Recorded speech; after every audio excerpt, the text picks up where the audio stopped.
제가 먼저 17장 11절의 말씀, 여러분이 12절, 그 마지막 19절은 같이 읽도록 하겠습니다. 제가 먼저 읽습니다. 예수께서 예루살렘으로 가실 때 사마리아와 갈릴리 사이로 지나가시다가 한 마을에 들어가시니 나병 자를 예수를 만나 여기소서 소리를 높여 이르되 예수 선생님이여 우리를 불쌍히 여기소서 하거늘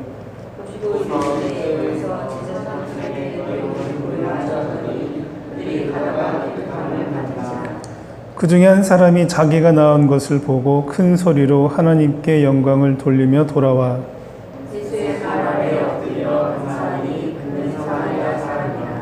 예수께서 대답하여 이르시되 10사람이 다 깨끗함을 받지 아니하느냐 그 9은 어디 있느냐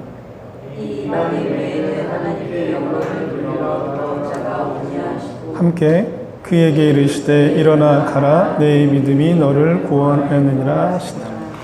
아멘. 오늘 말씀의 제목은 그의 길을 가는 도중에 라고 하는 제목으로 말씀을 대원하겠습니다.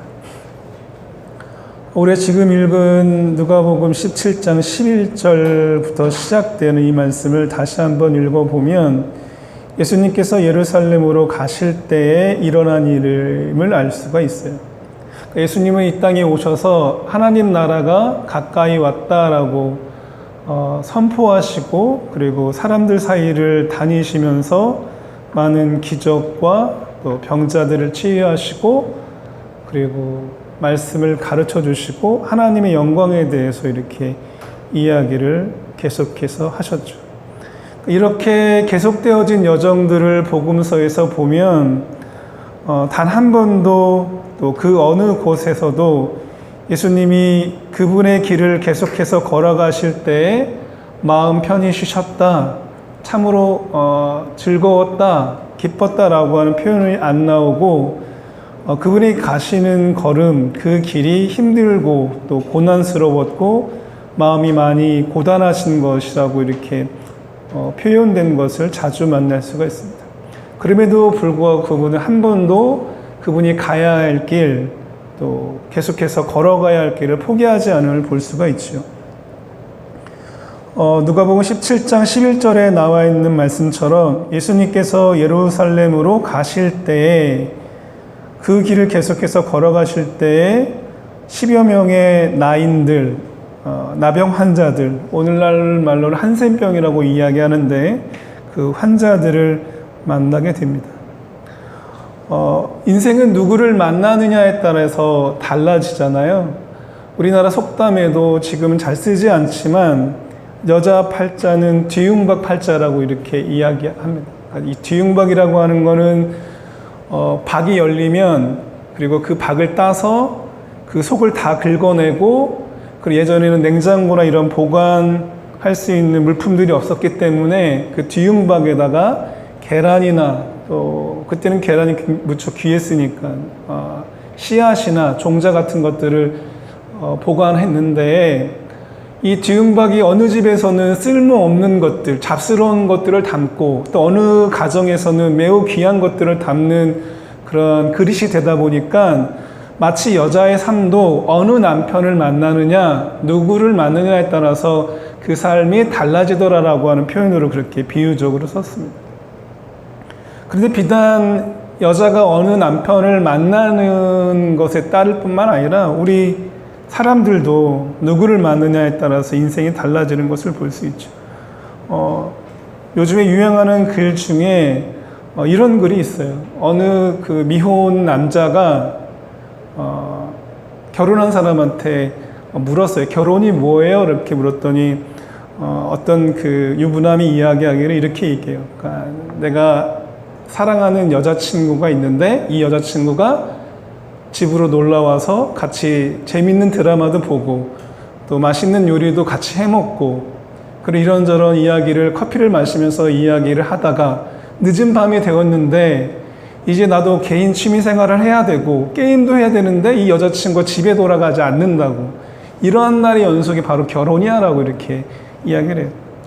근데 어떤 여자가 또 결혼이 무엇인지 유부녀한테 물어요. 결혼이 뭐냐고 이렇게 물었더니 이 여자는 뭐라고 이야기하냐면 엄마가 여행을 가면서 남동생 하나를 맡겼고 그 남동생을 잘 보살펴라고 그래서 빨래도 해주고 방청소도 해주고 좋아하는 게 무엇인지 묻고 밥을 해줬는데 여러 가지 맛있는 것 해줬는데 밤이 늦도록 엄마가 돌아오질 않는다고. 근데 결혼이 죽을 때까지 엄마가 영원히 돌아오지 않는 거라고 이렇게 이야기해요. 그러니까 남자든 여자든 누구를 만나느냐에 따라서 무엇이 인생이 정해지는 것을 이렇게 유물을 통해 볼 수 있는데 사실 우리의 삶도 마찬가지라고 생각을 해요. 5월이라고 해서 어린이날도 있고 또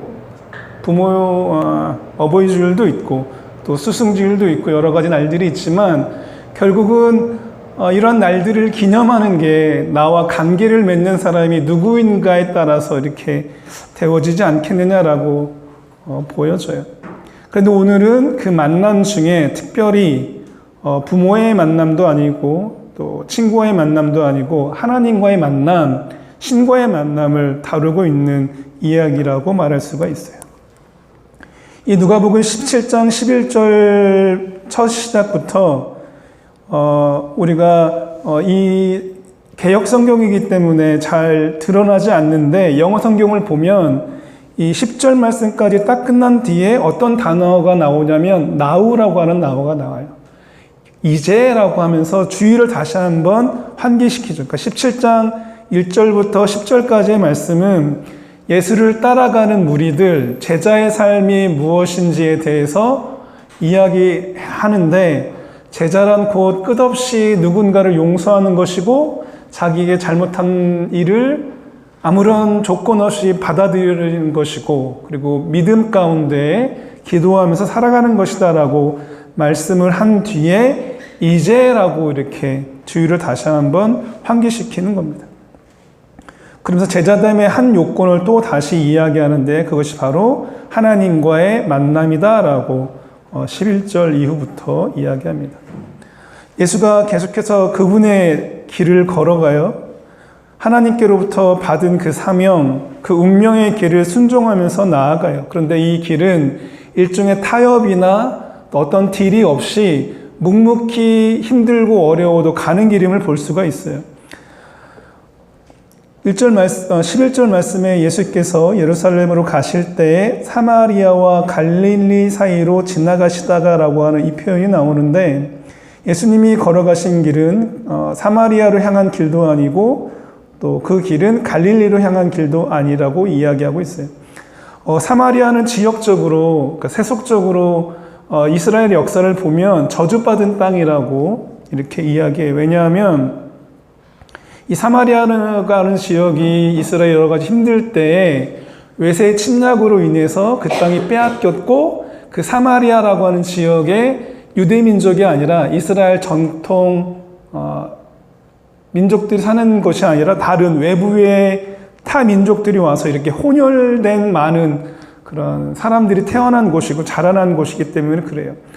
우리나라 말 가운데 환양년이라고 하는 말이 있잖아요. 이 환양년이라고 하는 말이 우리나라가 어떤 힘든 역사를 지녔는지를 볼 수가 있는데 옛날에 이 오랑캐의 침입에 의해서 많은 사람들, 특히 여자들이 끌려갔다가 어떻게 해서 이 여자들이 고향으로 돌아왔는데 그 고향 사람들은 이 여자들에 대해서 오랑캐에 끌려갔으니 어떤 몹쓸 짓을 당하고 어떤 힘든 삶을 살았지 인간의 삶이 아닐 거야 라고 이렇게 추측하면서 그들을 무시하고 멸시했는데 그와 같은 것이 바로 사마리아에 거주하는 사람들에 대해서도 똑같은 대접을 했던 게 바로 유대민족이었어요.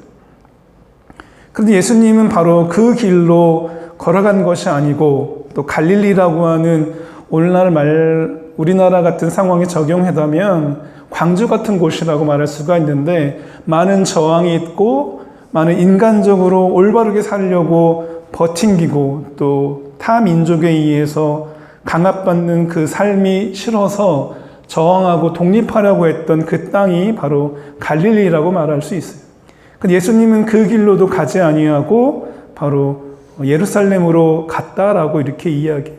사마리아나 갈릴리나 인간적으로 보면 궁율의 땅이고 또 받아들여야 될 땅이고 여러 가지 생각들로 많은 의미를 주는 곳이지만 예수님은 그 길을 가서 그 길을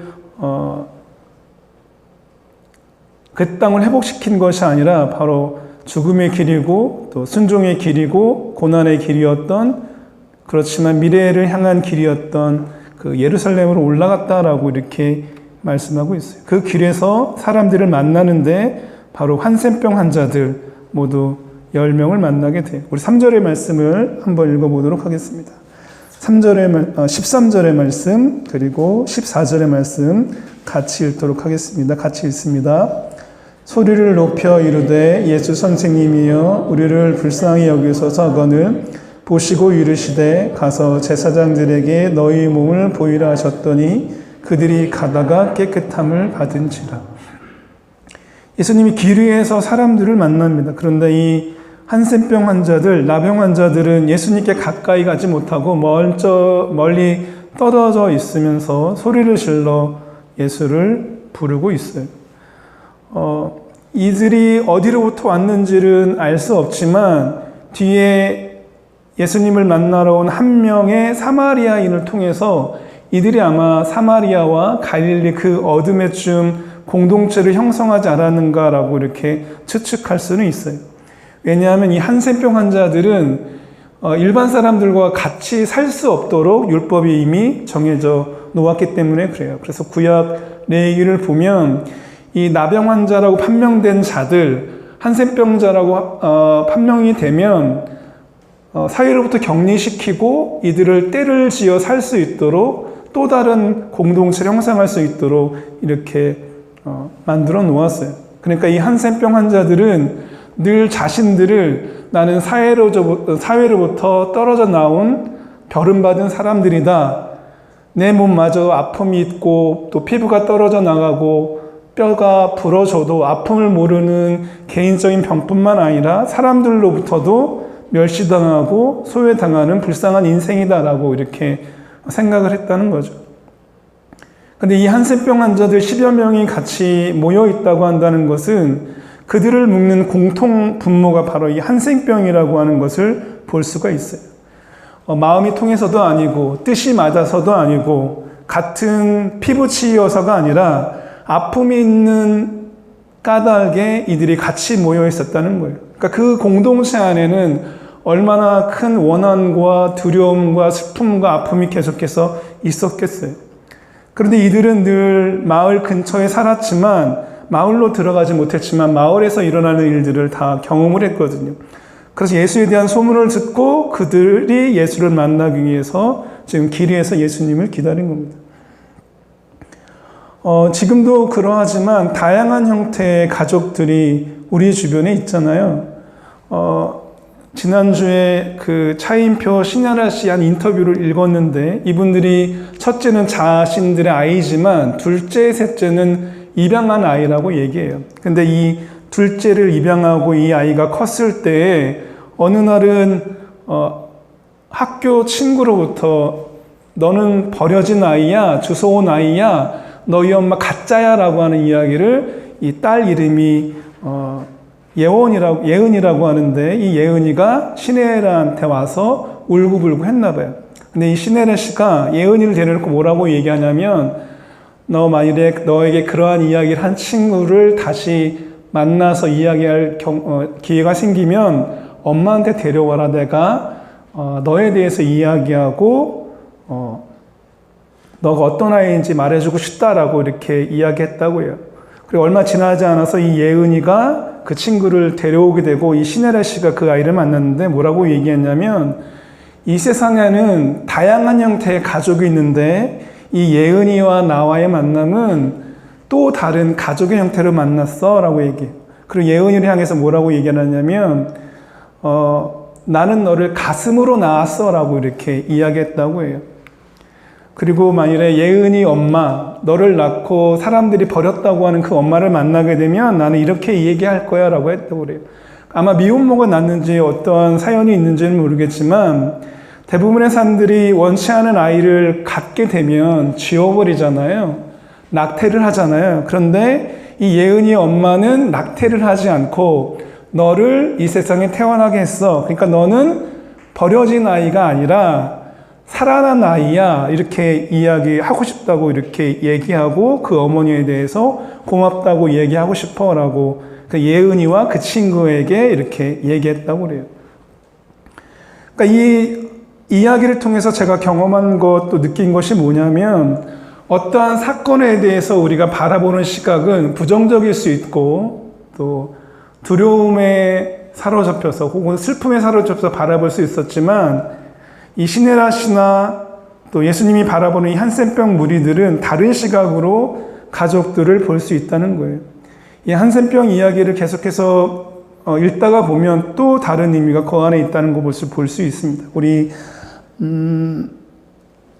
15절의 말씀을 같이 한번 읽어보겠습니다. 15절과 16절의 말씀입니다. 15절, 16절의 말씀입니다. 같이 읽습니다.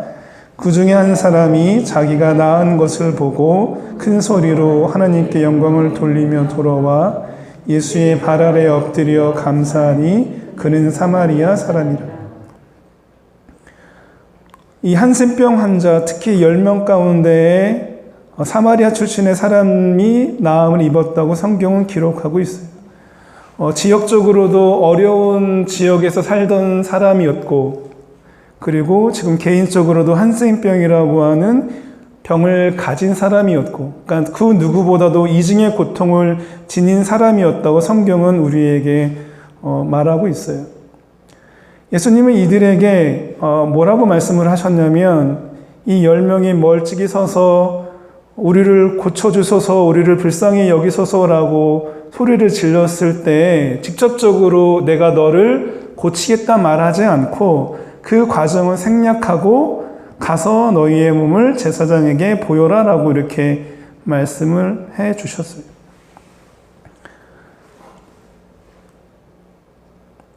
레위기에 보면 한센병 환자가 자신의 병이 나았을 때에 가장 먼저 해야 될 일로 뭐라고 얘기를 하냐면 제사장을 찾아가서 나의 병이 나았음을 확인시킨 뒤에 하나님께 예물을 드리고 그리고 예배를 드린 뒤에 너가 본래 속해있던 가족에게로 사회로 돌아가도 좋다라고 하는 그렇게 하라고 하는 말씀이 기록되어 있어요. 그러니까 병이 나았다고 하는 가장 먼저 확인 절차가 바로 제사장에게 몸을 보이는 행위이죠. 예수님은 그 과정을 생략한 채 그들이 외쳐서 우리를 불쌍히 여기고 고쳐달라고 얘기했을 때 내가 너를 고친다 말하지 않고 가서 너의 몸을 제사장에게 보여라라고 이렇게 얘기를 하십니다. 근데 그들은 아마 제사장에게 찾아간 것 같아요. 낫지는 않았지만 예수의 말에 따라서 갔죠. 사제들에게 자신의 몸을 보인다는 것은 이제 한센병이 깨끗해졌다, 나는 온전해졌다, 나를 이 사회에서 받아달라고 하는 그 표현인 것처럼 이제 모든 것이 제자리로 돌아가는 회복의 시작임을 이들은 느꼈던 것 같아요. 사제를 찾아가는 것, 제사장을 찾아가는 것, 그것이 바로 그들에게 주어진 가장 첫 번의 일이었죠. 그러니까 여기까지는 전형적인 기적의 이야기라고 말할 수가 있어요. 그런데 독특한 것은 예수와 만난 그 현장에서 치유가 일어나지 않고 예수가 말씀하신 뒤에 그들이 제사장을 찾아가면 그 시간이 조금 지연됐고 그리고 먼 거리에서 예수가 바라보는 그 현장에서 예수가 지켜볼 수 있는 그 현장에서가 아니라 예수가 시야에서 사라지고 한센병 환자들이 그 시야에서 사라졌을 때 일어난 이야기라는 거예요. 이것이 추가가 되었지만 이것이 전해주는 의미가 상당히 큽니다. 그래서 복음서는 새로운 상황으로 우리를 이끌어가요. 한센병 환자 중에 한 사람이 회복이 일어났을 때에 제일 먼저 한 것은 다른 9명의 그 치유를 받은 나병 환자처럼 제사장에게 찾아간 것이 아니라 바로 예수에게로 다시 되돌아갔다고 이렇게 이야기하고 있어요. 15절 말씀 보면 그 중에 한 사람이 자기가 낳은 것을 보고 큰 소리로 하나님께 영광을 돌리고 돌아왔다라고 얘기하고 있어요. 그리고 예수의 발 아래 엎드려서 감사했다라고 이렇게 이야기하고 있어요. 이 한센병 환자가 가장 먼저 자기의 몸에서 회복이 일어났을 때 제일 먼저 한 행동이 바로 예수께로 돌아간 것이고, 그리고 예수의 발 아래 엎드렸다라고 하는 그 행위라는 거예요. 예수가 하나님인 것을 우리는 인정해요. 그리고 예수님이 능력자이라는 것을 우리는 알고 있어요. 그리고 만물을 회복시켜 주시는 분임을 우리는 또 알고 있죠. 사도 바울도 이것을 알아서 예수 안에서 모든 온전한 회복이 있을 것이고 만물이 그 발 아래에 엎드려서 경배할 것이다라고 이렇게 이야기합니다. 근데 이제 이 한센병 환자는 그 누구의 가르침 없이도 자기의 몸에서 회복이 일어났을 때 그것을 행동으로 보여준 그런 사람입니다. 그분 앞에 나아가면 자신의 몸 안에서 일어났던 그 치유만이 아니라 모든 문제들도 하나 둘씩 풀어질 것을 그는 알고 있었어요. 이 사마리아 출신으로 한센병이 치유가 된 사람은 단지 관습에 따라서 율법에 따라서 제사장에게로 달려가지 않았다는 거예요.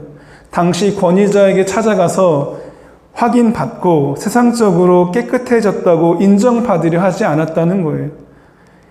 사실 더불어 사는 사회에서는 다른 사람에게 인정받는 것이 기본이잖아요. 그래서 우리는 열심히 돈을 벌려고 하고 더 많이 공부해서 학위를 가지려고 하고 더 좋은 차를 가지려고 하고 그리고 남들이 잘 살지 못하는 좋은 아파트에 살려고 하고 이러한 모든 것들이 다른 사람으로부터 세상 사람으로부터 인정받기 위해서 취하는 행동인데 이때의 사람들도 마찬가지였다는 거예요. 당시에 권위가 있는 사람한테 인정받아야 너희가 세상에서 제대로 살아날 수가 있다.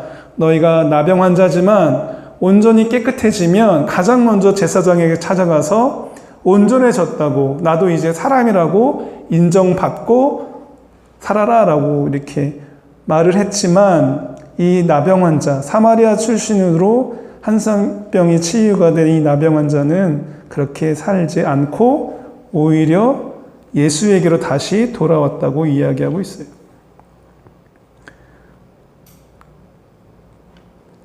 이 말은 인생에서 우선순위가 무엇인지 우리로부터 깨달아야 된다고 이렇게 이야기하고 있어요. 억울해졌던 자신의 삶에서 치유가 일어났을 때 가장 먼저 무엇을 우선순위에 두었냐면 이 사마리아 사람은 세속적인 권력의 인정이 아니라 창조주이신 예수님께 와서 무릎을 꿇었다는 거예요. 예수께 먼저 돌아가고 그리고 예수께 무릎 꿇고 예수께 감사하는 이 행위를 한마디로 말하면 예배라고 이렇게 말할 수가 있어요. 우리가 말하는 예배라고 하는 그 단어는 한자어로 보면은 예를 갖춰 절한다라고 이렇게 말할 수가 있습니다. 그런데 영어를 보면 워십이라고 얘기해요. 워십은 가치 있는 것을 붙든다라고 말을 합니다. 내 인생에 있어서 가치가 있는 것을 붙드는 것, 그것이 바로 예배라는 거예요. 대부분의 사람은 자신이 인생에 있어서 내가 인생을 살아가는 목적은 더 많은 돈을 버는 거야 라고 이렇게 말을 합니다. 왜냐하면 돈이 최고의 가치이기 때문에 그래요. 또 어떤 사람은 돈이 아무리 많다고 하더라도 건강을 잃으면 아무것도 아니야 라고 이야기하면서 건강을 유지하기 위해서 온갖 일을 하죠. 그리고 어떤 사람은 젊음이라고 이야기하고 어떤 사람은 가족이라고 얘기하고 또 어떤 사람은 학이라고 얘기하고 또 어떤 사람은 모든 사람으로부터 인정이라고 이렇게 이야기해요. 사람마다 가치가 있다고 여기는 것이 다르기 때문에 그 가치 있는 것을 붙드는 인생이 사람마다 다 다르게 나올 수밖에 없죠.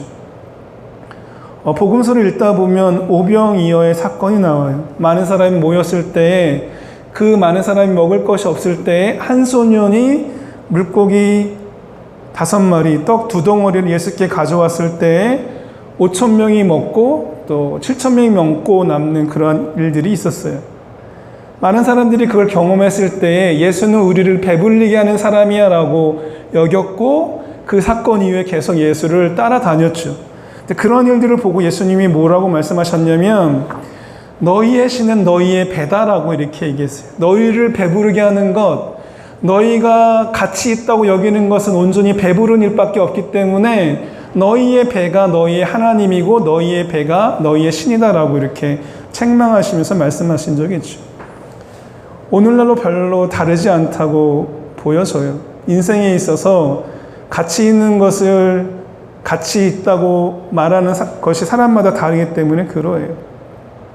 그런데 이 사마리아 출신으로 나병이 걸렸던 사람은 자기 인생에 있어서 가장 중요한 것은 병 나음이 아니라 내가 누구를 만났고 그 만남을 지속적으로 이어가야 하느냐, 그것을 제 최고의 가치로 여겼다는 거죠. 그래서 이 사람이 붙든 것은 바로 예배였어요. 그래서 예수께 돌아와서 예수께 무릎 꿇고 예수께 감사의 행위를 했던 거죠.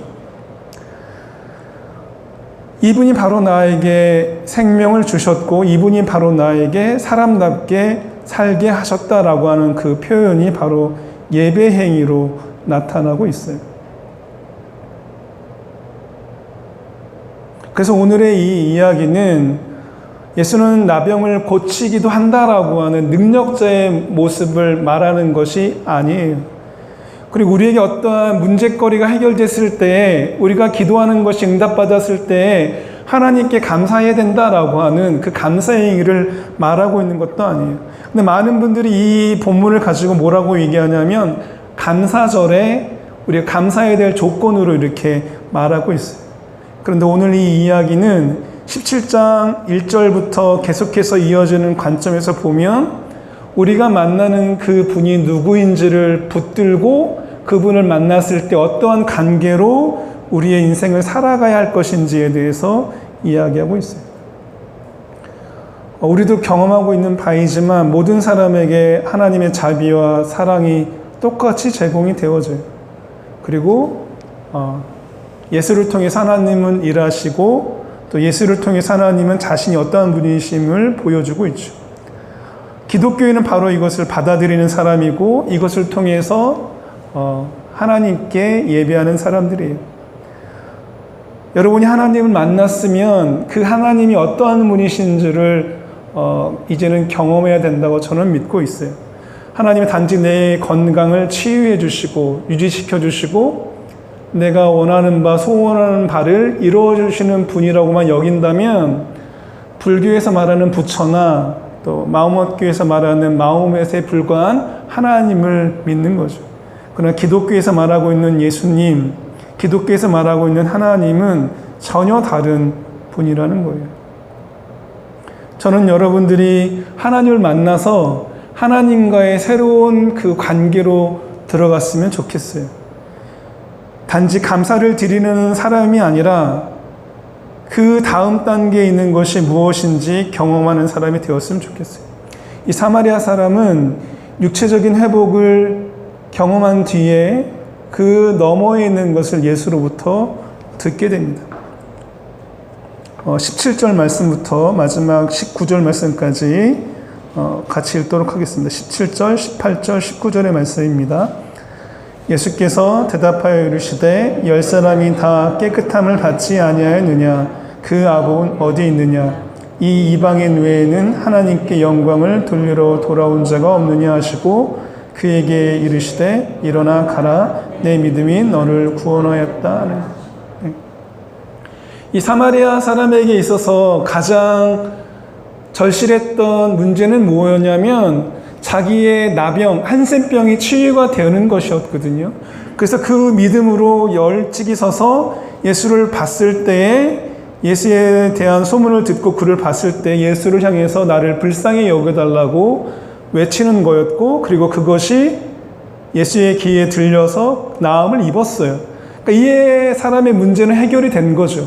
문제가 해결되었으니까 더 이상의 간절한 기도 제목이 없는 거죠. 그러면 다 끝나버렸을 텐데, 이 사람의 문제는 해결되었을 텐데, 예수님은 또 그에게 뭐라고 말씀하시냐면 내 믿음이 너를 구원하였다라고 다른 9사람에게 들리지 않는 한 말씀을 주셨다는 거예요. 여러분, 예수를 만나면, 우리가 하나님을 만나면 우리에게는 구원이라고 하는 문제는 이미 주어졌죠. 우리가 이제 죽으면 천국에 가는 것은 확실합니다. 왜냐하면 예수님을 믿기 때문에 그렇고 그 십자가의 죽음을 받아들이기 때문에 그래요. 그런 예수님은 그 문제만이 아니라 또 다른 문제가 우리에게 놓여져 있다는 것을 이 사마리아인에게 들려주시는 말씀을 통해서 이야기하고 있어요. 내 믿음이 너를 구원하였다라고 이렇게 얘기해요. 이 표현을 가지고 사도 바울은 또 뭐라고 얘기하냐면 우리에게는 구원을 얻는 믿음만이 아니라 또 다른 믿음이 있다라고 이렇게 이야기하고 있어요. 그러니까 믿음의 두 번째 속성이 우리에게 있는 거죠. 저는 여러분들이 그러한 믿음을 경험했으면 좋겠어요. 믿음이 치유의 시작이 되었지만 이 사람에게는 믿음이 구원의 시작이 또 되기 때문에 그러해요. 다른 나머지 9명은 육신적으로는 치유가 되었을지 모르겠지만 이들은 여전히 육신 외에 다른 문제들이 여전히 놓여져 있을 거라고 생각이 되어져요. 이 사마리아인으로서 치유를 받은 사람은 예수를 만났기 때문에 또 다른 믿음으로 구원을 경험했어요. 이 사람이 앞에 놓여진 것이 어떤 것인지는 그 뒤에 이야기는 나오지 않지만 우리의 삶을 통해서 많은 분들이 그것을 넌지시 추측할 수 있다고 생각이 되어져요. 예수를 만난 우리, 또 예수를 만난 우리를 만나는 다른 누군가를 통해서 예수님은 이 이야기가 계속해서 진행이 되어지기를 원하는 것 같아요. 복은 단지 우리에게만 머무는 것이 아니라 우리를 통해서 흘러나가야 된다고 저는 믿고 있어요. 아브라함에게 하나님이 주셨던 약속은 무엇이냐면 너가 복의 근원이 되겠다라고 하는 약속이었어요. 그것은 아브라함만 복을 누리는 것이 아니라 아브라함을 만나는 그 누구더라도 그들이 이방인이라도 그들이 하나님을 모르는 사람이라고 할지라도 아브라함을 만난 그 자체가 복을 만난 것임을 또 복을 나눠줄 사람임을 하나님께로부터 그는 받았죠. 저는 여러분이 또 그런 사람이 되었으면 좋겠어요. 우리가 예수를 만나서 우리 자체가 복을 누린 사람이지만 예수를 만난 우리를 만나는 그 누군가가 우리를 통해서 복을 누렸으면 좋겠어요. 그것이 바로 예수님이 19절에 말씀하시는 그 말씀인 것 같아요. 내 믿음이 너를 구원하였다고 하시는 이 말씀은 나만 잘 먹고 잘 사는 것이 아니라 나를 만나는 세상 사람이 누구인지 간에 나 때문에 그들이 살아나는 것을 경험하는 것, 이것이 바로 오늘 주시는 말씀의 새로운 구원의 모습이라고 생각이 되어져요. 이 풍성한 삶으로 또 이 풍성한 믿음으로 들어가는 여러분 되었으면 좋겠습니다. 그러한 삶의 연속이기를 예수님의 이름으로 축복합니다. 기도하겠습니다. 살아계신 하나님, 우리 바울의 예배자들의 삶 가운데 주인으로 오셔서 또 우리를 통치하시고 하나님 나라가 어떠한 나라임을 경험케 하시니 감사를 드립니다. 예수를 믿고 그 이후의 삶이 달라진 것처럼 주님 기도하옵기는 예수를 만난 삶이 지금보다 더 나은 삶임을 알게 하시고 또 이후의 삶은 우리가 기대하지 않았던 또 기대할 수 없었던 풍요로운 삶이 기다리고 있음을 알게 하여 주시기 원합니다.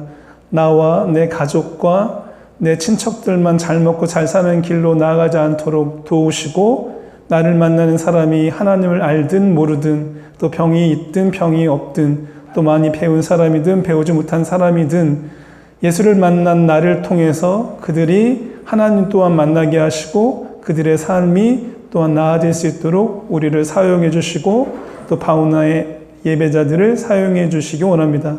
우리의 믿음은 산처럼 쏟고 또 우리의 사랑은 강물처럼 흘러나가기 원합니다.